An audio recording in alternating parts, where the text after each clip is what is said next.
function, which is nothing but GL polygon, which is nothing but a fill area primitive with respect to a polygon we'll be studying. As I told, there will be list of 6 points which will be labeled. Uh, in the previous slide, as I told, there are some symbolic constants. These are some symbolic constants with respect to OpenGL polygon fill area functions. You need to remember there are different topics which comes under OpenGL polygon fill area functions. You need to categorize it with respect to this. First, you'll start with a symbolic constant, and then different fill area attributes you'll be studying further. Then, first attribute, we'll study a first symbolic constant, that is nothing but polygon. Suppose I take a polygon which consists of 6 points, that is nothing but P1 to P6. There are 6 points with respect to this object.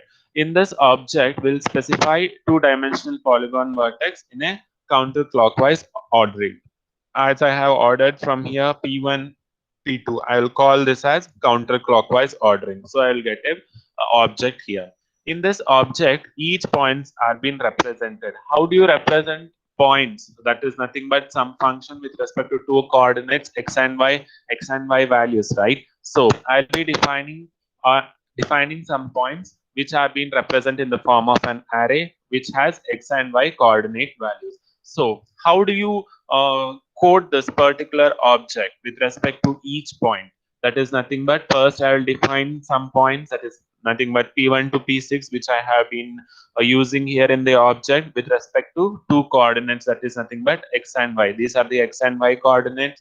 How do you code in the program? I will start with GL begin as well as end the code with respect to GL end. So the whole function, I'll define a function of GL polygon as this is an symbolic constant representing GL polygon. I will define GL polygon here, and then I'll start defining each point with respect to vertex 2i, which is nothing but I'm defining it as in the form of integer, and these are form of vectors with respect to all the points here.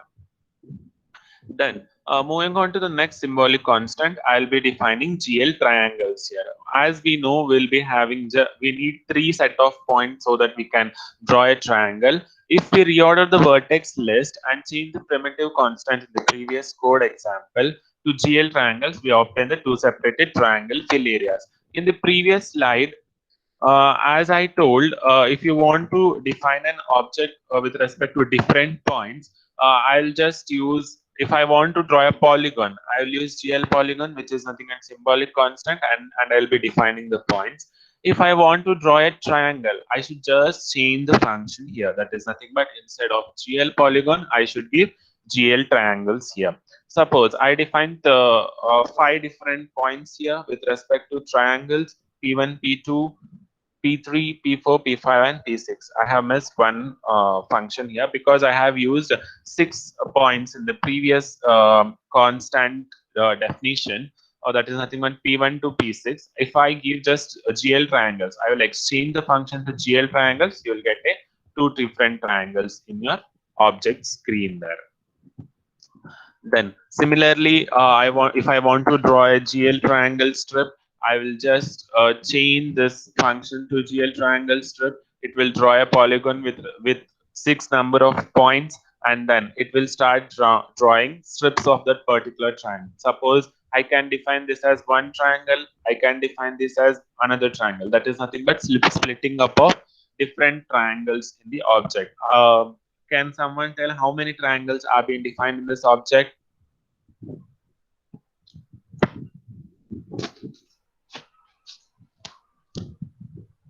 Can someone tell how many triangles are being drawn in the object? Mohammed is there? Mohammed Asad. No. Ishanya, can you define how many triangles are being drawn in this object?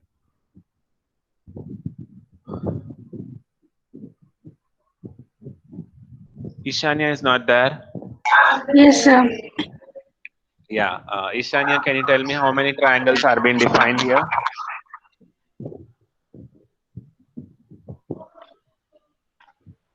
Four, sir. Is that? Huh? Is Four. that? Okay, Ishanya. Okay. You please mute. Okay. 6. Yeah. Okay. You can mute yourself, Ishan. Yeah. How many triangles? As Ishanya said, it's 6. Is it correct?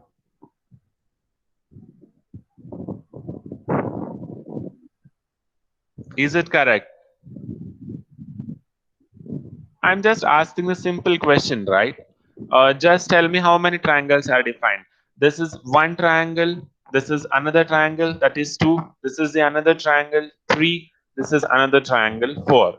Is it correct? They have defined with respect to triangle strip. They splitting up of triangle in a polygon. I have defined 4 number of triangles in the object there. Next, if I want to define something called as triangle fan, this is nothing. What is triangle fan? This is nothing but generation of set of connected triangles. As the definition say, another way to generate a set of connected triangles is to use a fan. If you want to generate huge number of triangles which have been connected to each other, which consists of a common vertex there, you will use this function called as GL triangle fan. How we obtain this GL triangle fan? We obtain this arrangement of triangle using primitive constant. As I told, with the help of GL triangle fan, so that we'll be ordering the number of vertices. That is nothing but 6 number of vertices with respect to the code. The code remains the same for all the constant functions. You should just change here the name of the function there. GL begin with function GL triangle fan. If you define this, it will display an object with 6 number of vertices by different triangle fans. These everything which is being displayed in an object. This individually it is called as a triangle fan. That is nothing but P1, P1, P6, P5 is one triangle fan. The P1, P5, P4 is another triangle fan, and so on. Then it basically provides two specifications of two types of quadrilaterals, which are nothing but four-sided polygons. That is GL quads as well as GL quad strip there. How to define GL quads? What happens if we use GL quads? With the help of GL quads constant, the following list of 8 vertices specified as two-dimensional coordinates, we can generate the display shown in the figure. Suppose if I use GL quads instead of GL primitive, that is nothing but GL triangle fan, I'll get this kind of representation of objects. That is nothing but I'll be defining four-sided polygon there, which is nothing but a quadrilateral. As I have replaced the function from the previous slide for GL quads with respect to 8 number of points, I need to define 8 number. If I give 8 number of points in the vertex section, I'll get two different quadrilaterals which are of 4 sides, which the sides may not be equal if it is a quadrilateral. Then how to define strip? As I told, it is nothing but set of connection of vertices.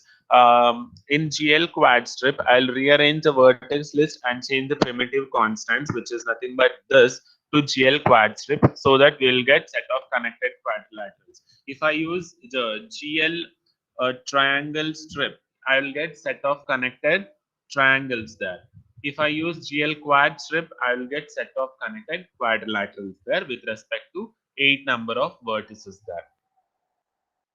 So till now we studied the number of constants. That is nothing but 6 number of constants which we'll be using in computer graphics. Then we'll move on to some of the fill styles. What do you mean by fill style? If I represent an object, I can call the fill style of this particular object as empty. In the second example, I can call this as the fill style of the particular object is black color, and here you have some pattern, right? This is also called as fill strip. Fill area attributes, a hollow style, a hollow in the sense there is no color or any pattern in this particular object. Single color, for this is the example, I have used a black, or I can say gray color, which is being defined into the in the interior part of the object. Then a specified fill area pattern. A specified fill area pattern is nothing but using different patterns into the object.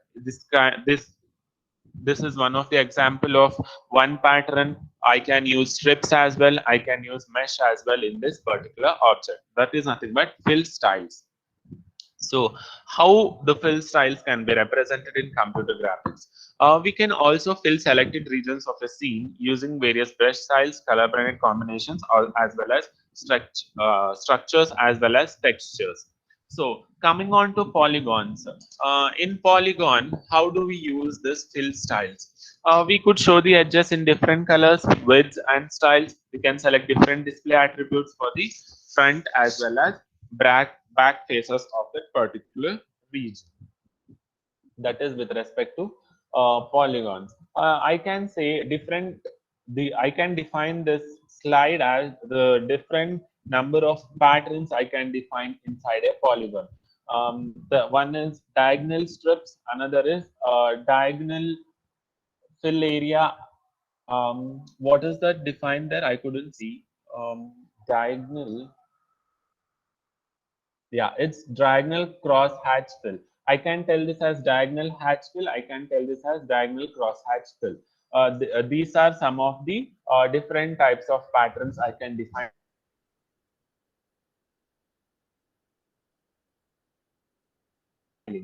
Please do note there are some of the what I can say terminologies which are being defined in every section, which you need to remember, which might be a 2-marker question. Suppose if the question is what is styling, the process of filling an area with a rectangular pattern is called as styling. And the rectangular fill area pattern is sometimes referred to as styling pattern, predefined fill area patterns, which are being already set as default in the system, such as hatch fill patterns. That is nothing but these kind of patterns are default. If you just use the function or the name of hatch fill patterns, these are being filled with respect to that particular polygon. Do remember what is tiling. Tiling is nothing but filling an area with rectangular pattern strips. Then moving on to, as I told, there is one important algorithm with respect to polygon fill area primitives, I can say. That is nothing but general scanline polygon fill area algorithm. Do remember the name general scanline, or it can be defined as just scanline polygon algorithm or scanline polygon fill area algorithm. Let's see why do we use and why do we perform this algorithm. A scanline fill algorithm or a scanline fill of a region is performed by first determining the intersection position of the boundaries of the fill region with the screen scan line. I can tell scanline fill area. Scanline fill area is nothing but, suppose if I take a polygon as an example, if there is an different intersection of lines with respect to that polygon, I'll get that polygon by intersection of lines. I can apply scanline polygon algorithm there. As I told, first we'll be determining the intersection positions, that is nothing but intersection of lines with respect to the boundaries of that region where the fill area is to be found out. Then the fill colors are applied to each section of the scan line that lies between the interior of the fill region. As I told, basically the fill part, it comes into picture only when there is an interior section of that particular object. It cannot be applied to the exterior section. So if such the case, the simplest area to fill a polygon, because each scanline intersection point with a polygon boundary is obtained by solving pair of simultaneous linear equations. We'll be using some pair of simultaneous equations so that we can perform scanline algorithm, where the equation for the scanline is simply y is equals to constant. I can define, this is the first step of your algorithm. I can define just the equation of scanline as y, which I'll be equating it to constant. I'll defining it as a constant. Then how the procedure goes on, that is nothing but scanline polygon fill area. The first line, the algorithm is full of procedure itself, so you need to remember the key points in the scanline procedure.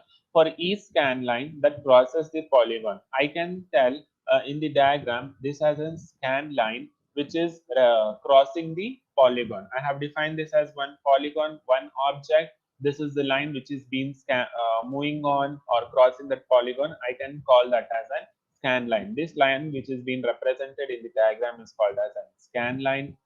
Um, the edges intersections are sorted from left to right. As I said, the scan line moves from left to right, and then the pixel positions between and including each intersection pair are said to be specified fill area. Suppose the scan line is moving in this object. There are some intersection points here, that is nothing but some points with respect to that polygon. These points can be represented in the polygon so that you can take the intersection of these 2 points. If I get some points here, if the points are intersecting, I can take those 2 points and start filling that particular polygon there.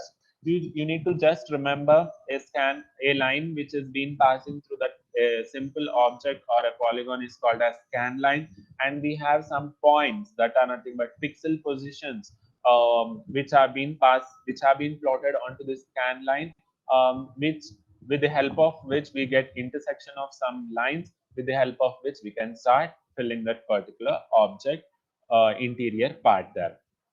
Then we have some assumptions. In the second step, we assume some values there. 5 pixels from x. If suppose this is the x part, from the x part of the region which is being specified, if I take x value as 10, we'll start plotting x value from the origin 0, 1, 2, 3, so on 10. If I take the 10th point, which I am getting, where there is intersection of the scan line as well as polygon, right? I get 1 point for 10th line. I will take x as 10 till I get the intersection of two, that is nothing but scan line as well as polygon.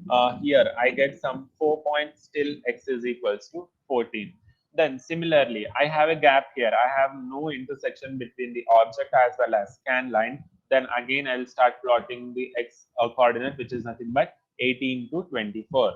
Hope these two steps are clear. The first step, you'll plot a polygon with respect to x and y axis. Then you'll start drawing an intersection line, which is nothing but a scan line. Then you'll find out where and all the points, where you'll start plotting the points where your object as well as scan line is being intersecting. Yeah, I'll get these points here. I have no points here because there is no intersection of your object as well as scan line, and then I'll find out the next points there. Hope everything is clear till here. Any doubts in these two steps? Yes, no? Are you people there or everyone is sleeping? No doubt, sir. Yeah, okay. Let's move on to the next procedure. Then, whenever a scan line passes through a vertex, it intersects two polygon edges at that particular point. So suppose I'll take this only. There is an intersection of two. One part is one object, and then another is nothing but line. This is nothing but intersection of 2 points, right? I'll get a singular point there. It is nothing but this point, and then this was the procedure how you do. Then next comes how to calculate a scan line with respect to coordinates y there. Check out the first point, scan line y dash. I have defined one object. I can represent this as an whole object here, where I have defined two scan lines. One is scan line y, the another one is scan line y dash, which is nothing but basically complement of y scan line. So I will define some intersection with respect to these two coordinates, y as well as y dash. Scan line y dash intersects an even number of edges. Scan line y dash. So check here how many number of edges are there with respect to scan line. Can someone tell how many edges are being defined in scan line y dash? That is nothing but this object.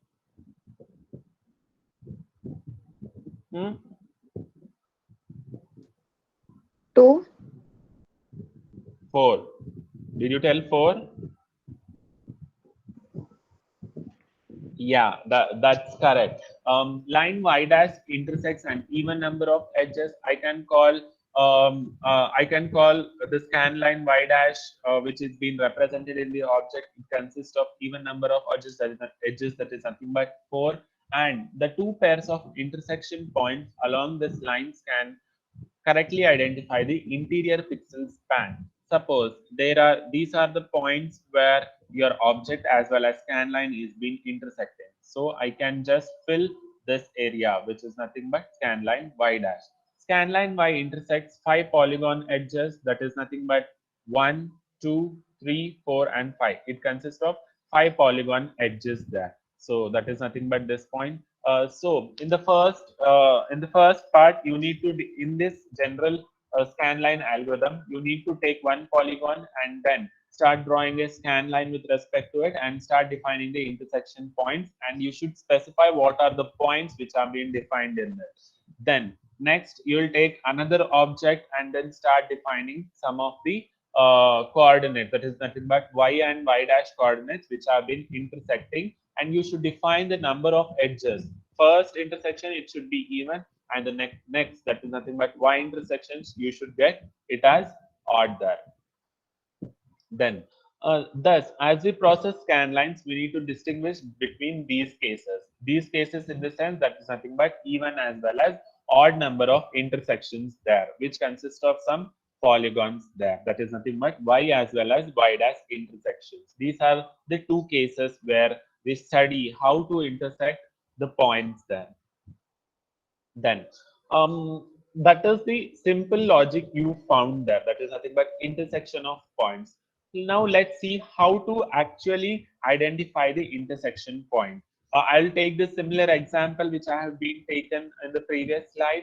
Scan line Y, the two edges sharing an intersection vertex are on opposite side of the scan line. Suppose two edges which are being sharing, two edges. I can take these two edges. It is sharing a single individual point, right, with respect to with respect to the object.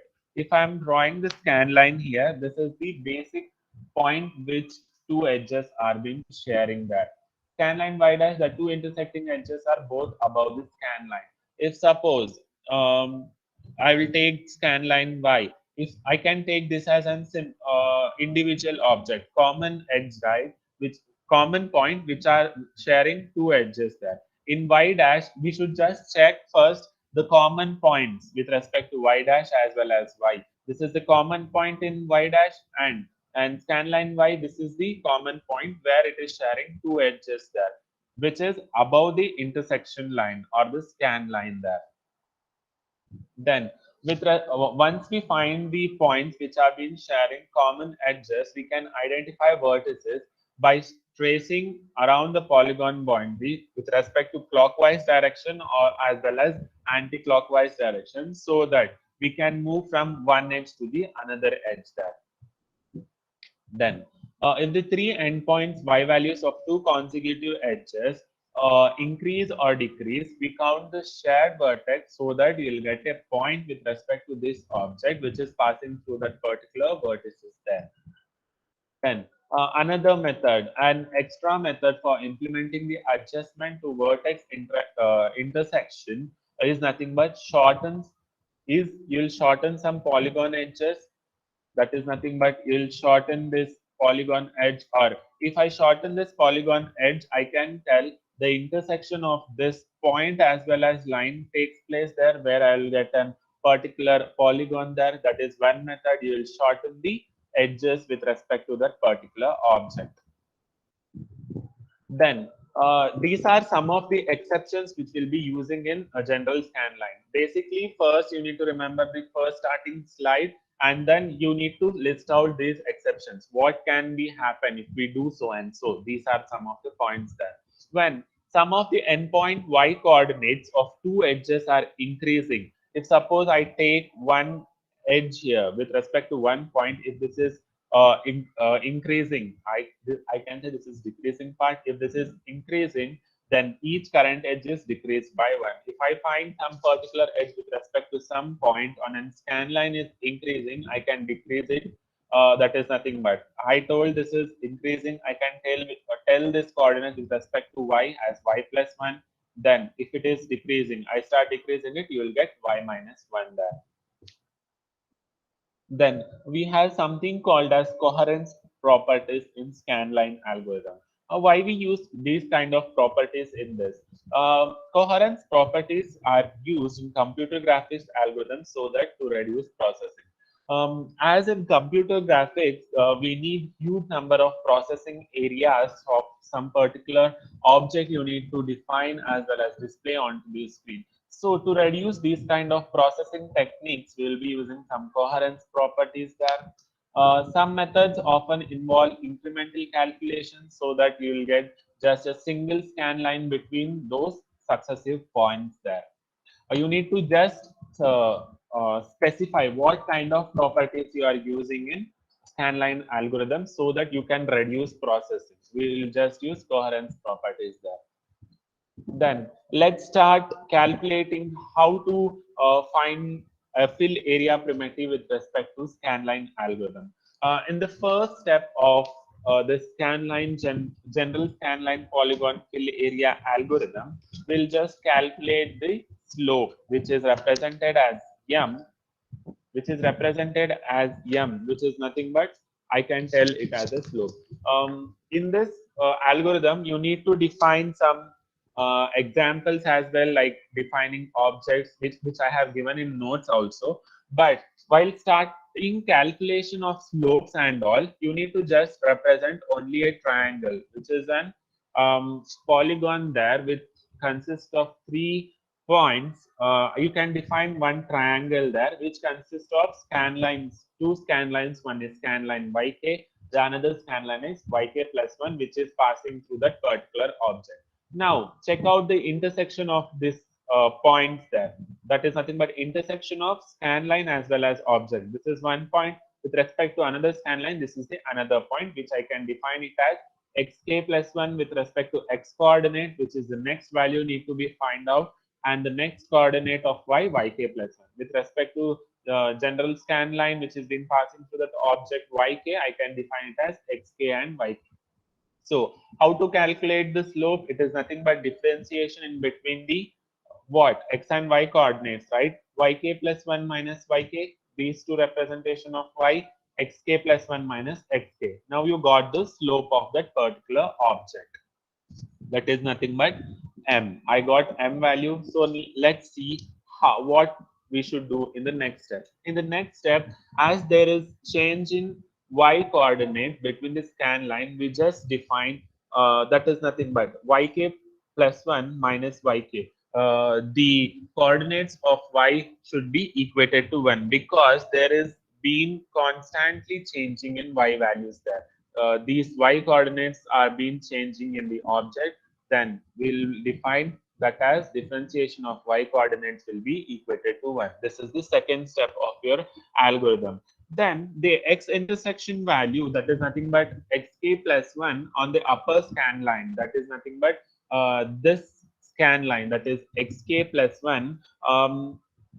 We can define this and determine from the x intersection value xk on the preceding scan line. And now once I calculate the slope value, I found there is differentiation in y values, that is yk plus 1 minus yk. So I equated this value to 1 there. Now I need to calculate xk plus 1 value. Now what is the xk plus 1 value? I can define that.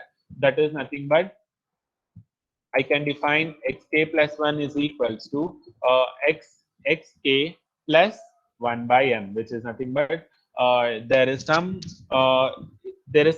difference in between your slope as well there. Then each successive x-intercept thus calculate by adding inverse of the slope. This x-intercept is being calculating by adding the inverse of the slope, which is nothing but m, and rounding it to an integer value, that is xk plus 1 value should be an integer value. Now along with the slope, the intersection xk value from scanline k above the initial scanline can be calculated. As I have calculated m value, xk plus 1 value, I need to calculate xk value. I got the equation x naught plus k by m for xk value. How did I get this? In each successive x-intercept, we can calculate it by adding inverse of the slope. So in the previous step, that is calculation of xk plus 1. Along an edge with slope m, the intersection xk value for the scan line k above the initial scan line can be calculated. This is a constant value, which is nothing but xk. You need to remember, which is nothing but x naught plus k by m. Now, where delta x and delta y are the differences between the edge points with respect to x and y coordinates will represent xk plus 1. Um, that is the previous equation. That is nothing but xk plus 1. I have given xk plus 1 where I have defined, yeah, I have defined xk plus 1 as xk plus 1 by m. Now, finally, I can define it as xk plus 1 is equals to xk plus delta x by delta y, which is nothing but I had 1 by m, right? Slope is nothing but, how can I define slope? M is nothing but what? Delta x by delta y, or I can say delta y by delta x. As I had 1 by m here, xk plus 1 is equals to xk plus delta x divided by delta y either. So this is the equation you get once you calculate the incremental values of x-intercept along an edge, so that you get successive scan lines with respect to that equation. You need to just calculate the next as there was a change in y value. So we got yk plus 1 minus yk as 1, but we didn't get any value for xk plus 1. So you can calculate the next coordinate with respect to x with respect to this formula. Clear till here? So there are some perceptions in this general scanline algorithm. So let's see how those perceptions can be defined. Um, I'll just tell the usage of this equation. Why do we use equation?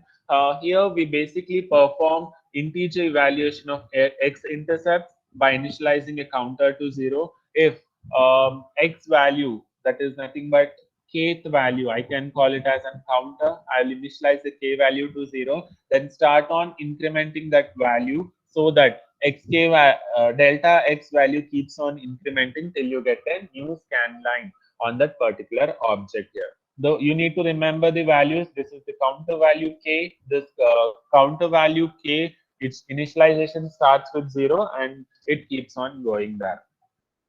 Then, how do we perform this particular algorithm efficiently? To perform a polygon fill area algorithm efficiently, first, this is a very important question here with respect to algorithm. With the help of algorithm, you calculated the next coordinate value with counter values, that is nothing but xk plus 1. After calculating, there might be an sub question, so that sub question, or if they do not mention this question to perform how to perform a polygon fill algorithm efficiently, but it is a default that you need to list out these points there. What is the first point so that we need to remember to perform this algorithm efficiently? First, we'll store the polygon boundary in a sorted edge table that contains all the information. First, we'll be calculating the edge table there, which I have been explaining to you before. That is the first point. Store the polygon boundary in sorted edge table. Then, proceeding around the edges in either clockwise or anti-clockwise direction. One is storing the boundary values of that polygon and sorted edge table. Then you'll calculate the edges with respect to clockwise as well as anti-clockwise direction. That is the second point. The next point is only non-horizontal edges are entered in the sorted edge table. That is nothing but which I had explained you in the previous class, how to enter the values of edge table in with respect to your object which you have defined. Then how to make the entries in the table. You need to remember that as well. For each scan line, the edges are in sorted order from left to right. Basically, the entries of the table start from left to right as well. Process the scan lines from the bottom of the polygon to its top. If suppose the triangle, if I take a quadrilateral, I should start from bottom and then end with the top of that particular object boundary. That is nothing but starting the scan lines from bottom to top. The active edge list for a scan line contains all edges crossed by the scan line with interactive coherence calculation. That is nothing but using coherence properties in the scanline algorithm. Then, after defining these points, the effective points to define the general scanline algorithm, you need to give an example there. I can tell this example as a polygon and its sorted edge table. That is nothing but you are defining the whole algorithm diagrammatically. Okay. Then how to, this is an example. This is an object, one polygon I have taken with respect to some points A, B, C, D, so on. I have drawn some scan lines with respect to each point. This is the A point. I have drawn scan line of A with respect to y coordinate. I have drawn the point D where intersection is happening as scan line YD. I have drawn this object C where intersection is happening with this object C as well as the scan line. I can tell that as scan line YC. So let's see how to draw the table here. First, I will start the initial value with 0. That is nothing but the counter value of the scan line starts with 0, 1, so on. It will end till the points are being done. How, suppose this happened till the y coordinate and I reach the point YA. That is nothing but scan line YA. How to define this point here? First, I'll check what are the edges or the points which are being connected to this A. One point is E as well as the initial point is A with respect to Y as well as X coordinate. These values YA, YD and YC, these are similar to the X coordinate as well. That is nothing but XA, XD and XC.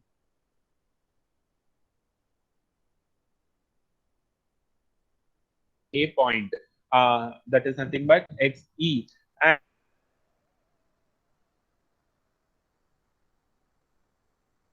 And then the another point, initial X point, that is nothing but XA. First, the connected point with respect to Y coordinate, that is Y. The next coordinate, which with respect to X coordinate, which is nothing but, and I'll note down the points that is nothing but A and E. Okay, this is with respect to A point, which is YA. Now I'll check with respect to the next point, which is nothing but B. I can define it as YB with respect to XA. I have taken this B point with respect to the initial point A, which is nothing but XA, and then I'll draw the slope as A and B of 1 by n. Similarly, I will define it for the point C dash. You need to just define some of the points here, such as these points A, E, D, any point. I have just taken some of the points here. I'll take the next point as I have defined A and B point here. I will take the C point, which is nothing but C dash. I'll check out which are the points connected to it, which is nothing but the intersection point is D with respect to x-axis, that is XD. Then I will calculate the slope with respect to it, that is by D as well as C dash. Then I'll move on to the next point, which is being connected with respect to C and D, which is nothing but ETH point. I'll calculate the next point, which is being connected to the ETH point. The intersection point is D. As you can see here, there is an common point which is being sharing the edges with respect to that particular scan line. I'll define the slope with respect to D and E. Similarly, with respect to YC, I'll calculate the number of points and slope with respect to that particular object. This process goes on till you finish or end up with respect to points which are being intersecting with respect to that scanline algorithm.